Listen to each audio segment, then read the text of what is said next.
So it's amazing, but they were brought over, they were crossbred on purpose, all right?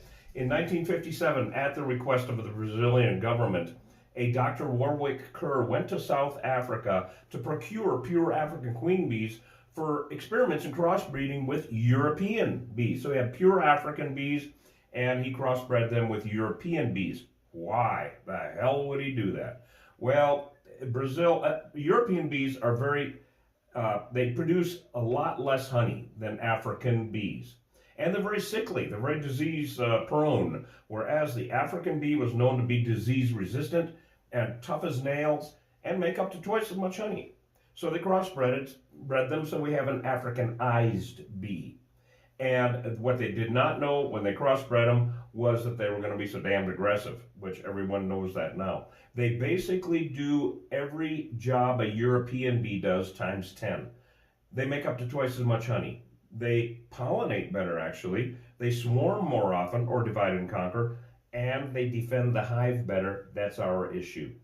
Well, they escaped or were let out or whatever in Brazil and spread out in every direction at about 300 miles a year. Well, it didn't take long south and west from Brazil, not much to go. North, a long way. So they came into Texas, actually, in about 1991, Arizona in about 1993, and changed the face of beekeeping forever. I actually had European bees at that time by the tunnel here in Bisbee in the late 80s and early 90s. And it was next to impossible, and it still is next to impossible, to keep your European hives from becoming Africanized. That's why we don't recommend anybody keep bees anymore.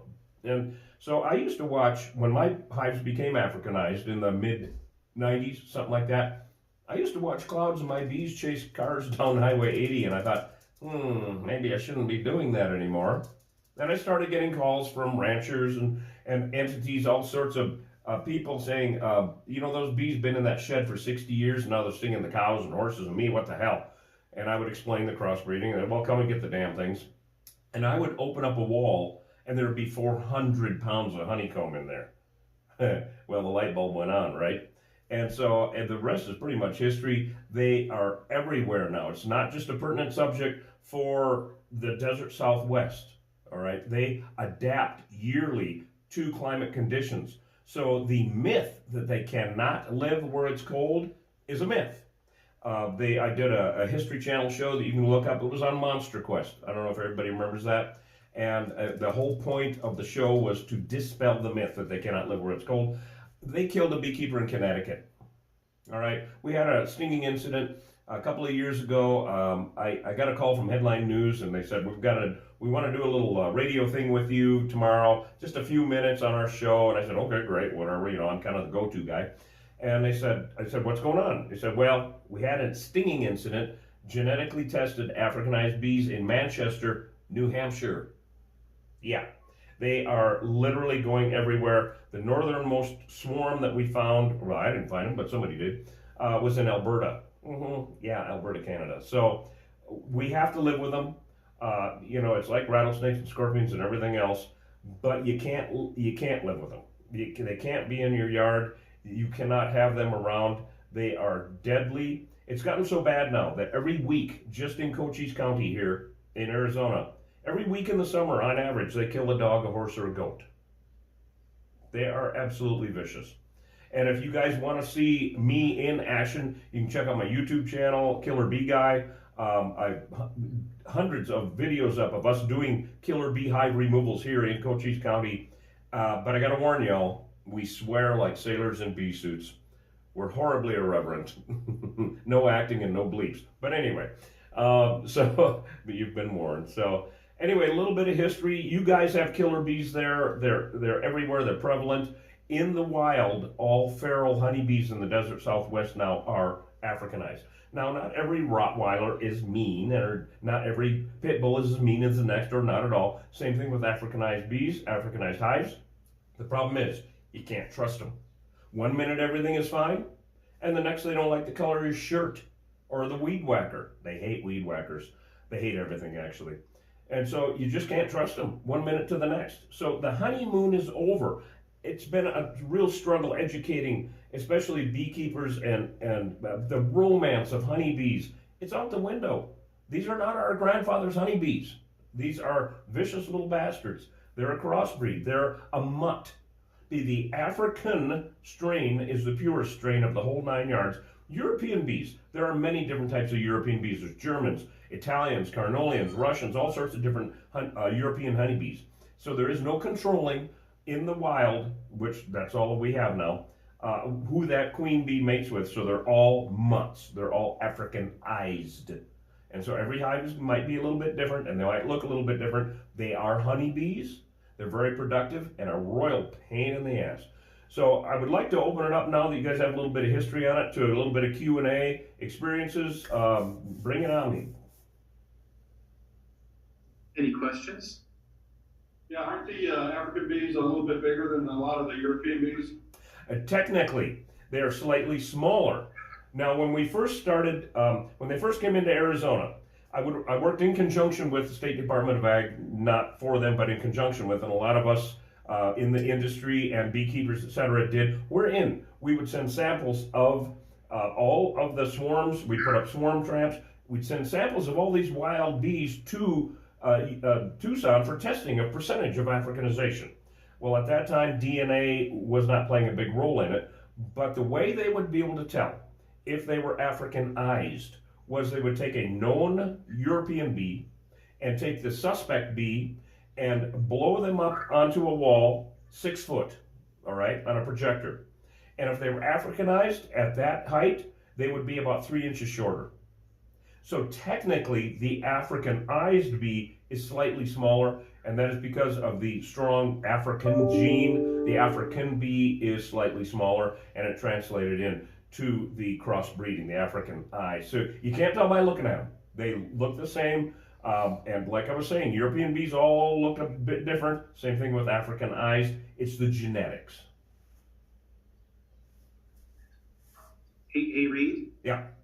Yeah. When I was in Costa Rica, I did a study abroad down there in college, and I remember when we were hiking through the Palo Verde National Park.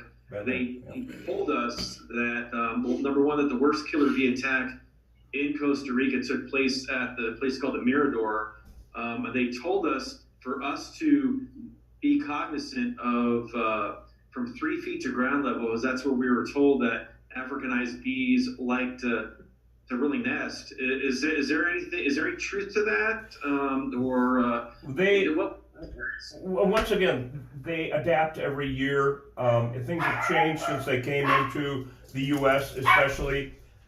They will nest anywhere, literally. I do the removal for Border Patrol, Sheriff, Police, Fire, the Homeland Security, the FAA, you know. And so I've removed them from camera towers, Border Patrol camera towers down here on the border, 100 foot up. One strange thing that these guys do is they will live underground in like rodent burrows underneath trees, where European bees would never ever do that. Also, another strange thing in behavior that we've had is the aggression. It's not 3 feet anymore. It's eye level and below.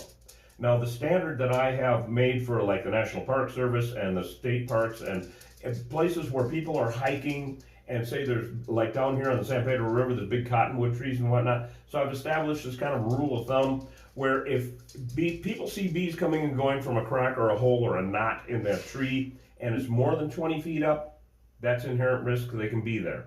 If it's 20 feet and below, we don't want to risk it. We go out and remove them. So they have been not only getting meaner over the years and adapting to colder climates, but also in the old days, a swarm of bees, a ball of bees hanging in a tree was about the most nicest thing in the world. I wouldn't even wear a suit, no glove, no net. I would reach in with my bare hand, cup where I thought the queen was. If I had her, I had the ball of bees on the hand. Great at elementary schools. Kids thought I was Superman. You know, it was awesome. Anyway, no more. It was a swarm of bees a couple of years ago that killed a good friend of ours right here in Bisbee, Dan Oldfield.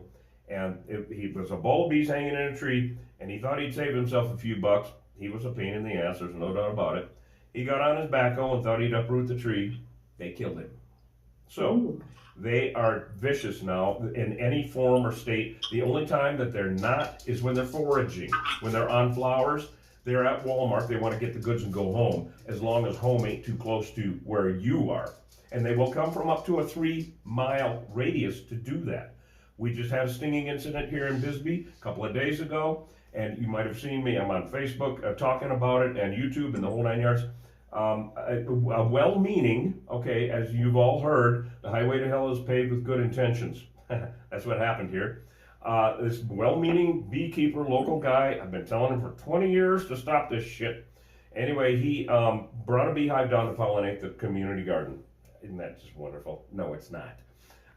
Because they were Africanized bees, and you don't need to have them in your damn garden. They'll come from a 3-mile radius. All right, so the bees lit up and stung like 3 people the other day, unnecessarily, chased off everybody. And the gal who donated the land for the community garden got stung, not happy, and she's allergic also. So liability-wise, at least in the state of Arizona, you have to get rid of feral hives on your property, legally. And it's all on the homeowner or landowner if someone gets stung, because they are Africanized. Now, another weird change of behavior that we've seen with swarms, balls of bees hanging in trees. European bees would never, ever want to live there. They would always want to get into something, get under something. They were apartment hunting. They weren't resting. Bees don't rest. They were literally, when there's a ball of bees hanging in a tree, the queen is sending out apartment hunters or scouts in every direction, sending 100 that way, 200 that way, 50 that way, whatever, looking at the neighbor's doghouse, your eaves, under the shed, whatever, and then they would decide to move in there. Well, about 50% of the swarms that we're removing now from tree limbs, they're building honeycomb right on the tree limbs in front of God and everybody. Really? What is next? I do not. I remove balls of bees from bumpers of cars that we're using daily. It's like dealing with science fiction every day, which is extremely fascinating and a lot of fun in a bee suit. Like I tell everyone, in my bee suit, I'm Superman. Without it, I'm a little girl. I ain't going near them damn things. Hell no. So, anybody got some more questions for me? Yes, I have a question. Yes. Who do you call if you find those Africanized bees to remove them for removal? Who do you call here? Doesn't that remind you of a song? Who you gonna call? Yes. Yeah, no bee busters out there? Okay, call your local exterminator, literally. Live removal and relocation. Okay, I used to do it, absolutely, but that's out the window now, because, and also a ball of bees hanging in a tree, wait a couple days, it'll move on, that's out the window also, I'll explain that in a minute. Relocation. Okay, the state made it very clear to us, and so did my liability insurance company, that if I take a known Africanized swarm or hive of bees and relocate it, even in the middle of bumfuck, and they kill somebody, am I alive? I'm liable. Not good. And there's way too many of them anyway. So no relocation. These are not our grandfather's honeybees, all right? Now, in your area, I would say call an exterminator. Literally, I know that there are people out there that have to deal with them, and they've learned, probably by watching my videos. I've been doing it for over 30 years here, and I try to educate. I teach for the state, for licensing, continuing education, and whatnot. I teach my competitors here how to do this safely so they won't get someone killed. These are not ants and termites. So I'm sure in the yellow pages you can, yeah, go ahead. Yeah, well, okay, technically the venom is the same. As in technically, so is the honey. All right, the only difference is the genetics. The problem, each sting is the same. The problem is with these Africanized bees is when you get stung, it sends a pheromone to the rest of the hive that there's an intruder. It's like the oogle horn in the submarine. And they don't send out a couple dozen, all right? An average hive has 50,000 of these guys in it. That's just average. With the Africanization, we see hives of 100, 200, 300,000 all the time now. But you become the target then. And they will send everybody out to kill you. And they don't care if you're dead or not. They'll keep stinging you. It's pheromones. It smells. That's what it is. It's an attack pheromone. So if you get stung, you want to take that stinger out immediately, because then you get a small amount of venom. A stinger is like a hypodermic needle with 2 venom sacs on top. And so if you pinch it out, you get a full dose. I don't care how fast you are. If you scrape it out, then you get a minute amount of venom, all right? And so if you leave, of course, everyone knows it's a kamikaze mission with the honeybee or africanized bee, whatever. When they sting you, they disembowel themselves and go die. They leave that stinger there. Here's more science fiction. Autonomously, those two venom sacs on top will pump venom into you for up to 5 minutes. So you want to get that stinger out immediately. Here's more sci-fi. That pheromone you can't wash off your skin. It's subcutaneous, goes into your bloodstream. So for up to a week, depending on your metabolism, you're marked. How do you remove it? How do you remove it? Well, they always say get out a credit card. I mean, really, I get stung. It's like, little bastard. Get it out. I use fingernails, whatever, a rock, just get it out. Scrape it out. Do not pinch. Once again, you'll get a full dose. So you want to scrape it out as much as possible. Now, of course, stinging incidents where people get stung hundreds of times, it's just a nightmare when they get to the hospital because the nurses are, scraping, taking credit cards and trying to get them out. It's just impossible. It's really, really difficult because of the number of stings. Once again, back to the pheromone thing. I have seen the air so saturated with attack pheromone that the bees are stinging birds flying overhead, telephone poles, and tires on trucks. They have chased my truck for 4 miles after a bad removal. These things are not trivial. Okay, who's got some more questions for me? I actually have one. So that pheromone, you said the air is so full of pheromone. What is a pheromone? Can you smell it? Because us humans. Absolutely. Now, in fact, a lot of times when we're removing bees, and you'll see this on the YouTube channel, it's just Killer Bee Guy. They are it literally feels like hail bouncing off the suit, and sometimes I have to wipe them off because I can't see what I'm doing, and they're dripping venom. That's how mad they are. They are dripping venom. And it smells really nice. It smells kind of like a musky, something you'd, like to wear to the bar and, maybe the bowling alley or something. Anyway, and I would make a cologne out of it, except for the fact that it makes bees want to kill you. So it's not unpleasant to smell. It's actually really nice. It just is deadly. So, yeah, you can smell it, definitely. Overhead is, do they only sting one time? Yes. Yeah, they are a honeybee. Now the reason is they have barbs on their stingers like fishhook, all right? And so that's why it's hard to get out also. Once they sting you, the hooks, the barbs are in your skin and that stays there. Wasps and hornets, no. They can sting over and over and over because they have no barbs on their stingers. Honeybees, yes. So they sting once, that's it. But if you got 50,000 of them, who cares? I've seen them come out of a hole like that, literally, at 1,000 per second. It was like someone turned on a high pressure water hose. It's unbelievable stuff. I have a question. How do you know that you've removed it completely when you've been stung? How do you know you've removed that? How do you know what now? How do you know that you've removed it completely? Oh, it's a big old thing. It's obvious. I mean, when you get stung, first of all, if you see a stinger without being in your hide, it doesn't look like that big of a deal. But because it hurts like a son of a gun, it looks like a 2x4 sticking out of your hide. And so it's obvious once you have it out. It is really obvious. It's not like it's invisible or something. It's an obvious thing.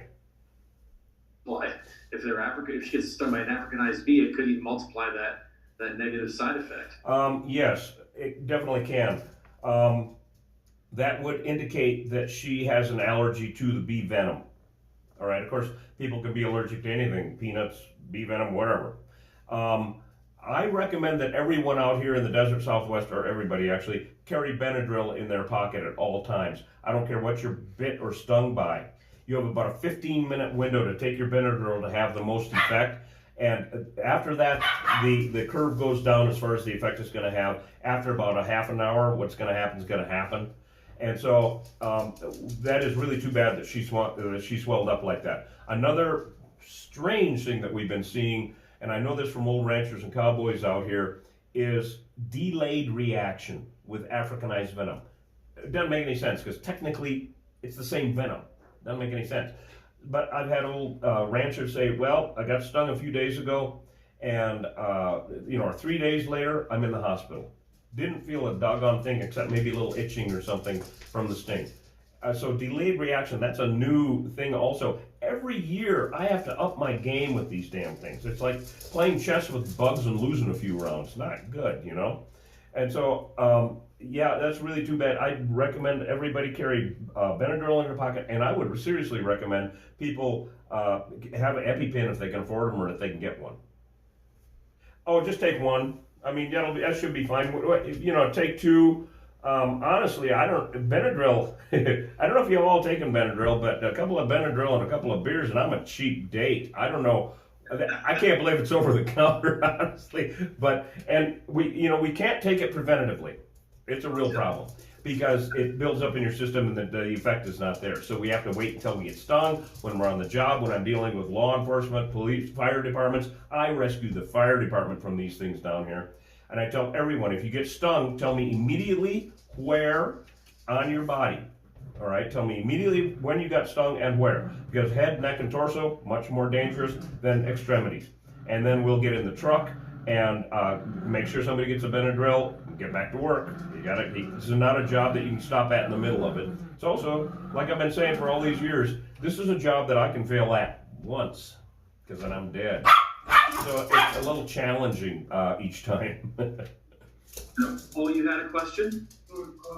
Any other questions? All right, Reed, I can't thank you enough. It's truly an honor. Tom, we thank you so very much. And we look forward to hearing much more, many other things coming through on the Killer Bee channel, Killer Bee Guide channel. So thank you again. Thank you very much. Go to killerbeeguide.com and get some honey, guys. Come on. Hey, you know what? That sounds like a plan. I appreciate It's pretty yummy. Thank you, guys. Good to be here. Thank you so much for the invite. Thanks so much, Reed. You take care. Bye, Tom. See you later. See y'all.